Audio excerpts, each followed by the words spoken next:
Bonjour, aujourd'hui on va voir ensemble comment bien réaliser les exercices de gainage. Alors tout d'abord, qu'est-ce que c'est que le gainage? En fait, le gainage, c'est le fait de stabiliser les articulations les plus instables du corps, c'est-à-dire les pieds et les chevilles, les hanches et les épaules. Le gainage, ce n'est pas que la planche, c'est un ensemble d'exercices qui va permettre de renforcer le corps pour stabiliser ses articulations. Donc dans le gainage, il y a tout un panel d'exercices pour le travail de la posture des pieds et des chevilles, puisque nos pieds, c'est quand même notre base et la base de notre posture. Pour stabiliser le bassin, c'est-à-dire avec les muscles fessiers et les ischios à l'arrière des jambes.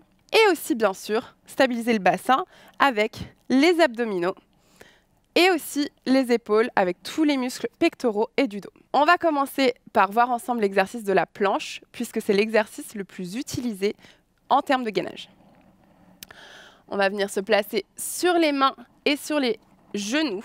Et pour information, vous pouvez très bien commencer une planche, le travail de gainage, sur les coudes et les genoux, en reculant les genoux légèrement en arrière du bassin.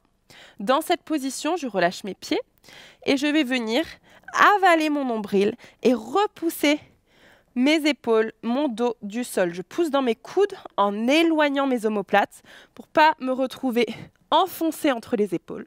J'écarte les omoplates et deuxième point très important, j'avale le nombril en allongeant la colonne. On ne cherche pas un dos rond, on cherche à allonger en gardant cette pression entre les omoplates. Avale très fort le bas du ventre et là tu es en belle position de gainage. On peut faire la même chose sur les coudes et sur les pieds. Toujours attention à avoir les épaules au-dessus des coudes. Avale toujours le ventre et continue à repousser les épaules. Et cette position peut se réaliser également sur les mains et sur les pieds. Sur les mains, je place mes poignets sous les épaules. J'avale le ventre et j'essaye de créer une belle ligne droite entre le sommet du crâne et les talons. En ce qui concerne le gainage latéral, il peut se faire sur le coude, mais aussi sur la main. Pieds serrés ou pieds écartés.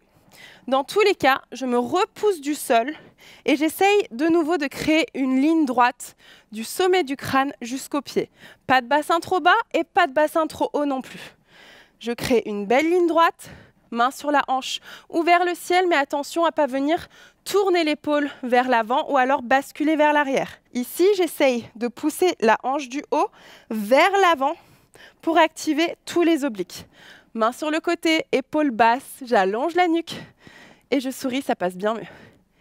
Si tu veux décaler les pieds sur le gainage latéral, je te conseille de déposer la jambe du dessus vers l'avant parce que ça t'aide à ramener la hanche vers l'avant. Alors, pour le gainage en instabilité, donc ça veut dire on va enlever un point d'appui. Si on prend l'exemple de la planche sur les mains et les pieds. Donc, je me remets dans ma belle planche, épaule au-dessus des poignets, j'avale le ventre et j'allonge la colonne. Je décolle un pied et puis l'autre. Ici, le but, c'est de stabiliser au maximum le bassin.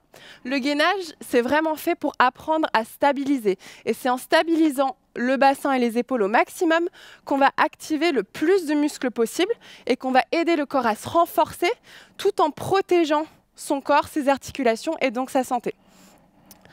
Pour aider à stabiliser, par exemple, si tu dois décoller les pieds, tu peux rapprocher les pieds du centre et ça va t'aider quand tu décolles un pied à bouger le moins possible le bassin. Plus tu écartes les pieds et les mains, plus ce sera difficile de stabiliser le bassin quand tu décolles un des points d'appui.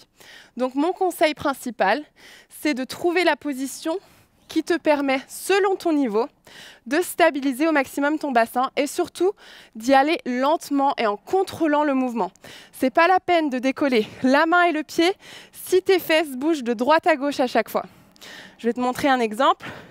Ici, je peux décoller la main et le pied, mais je le fais tout doucement pour être sûr que mon bassin ne bouge pas et être sûr que j'avale toujours mon nombril. Si je le fais comme ça, je ne suis pas en train de faire du gainage puisque je ne stabilise pas mon bassin et mes épaules et donc je n'active pas tous les muscles nécessaires pour renforcer mon corps. J'espère que c'est bien compris sur le gainage. Maintenant que vous avez toutes les clés en main, vous pouvez l'intégrer à tous les entraînements.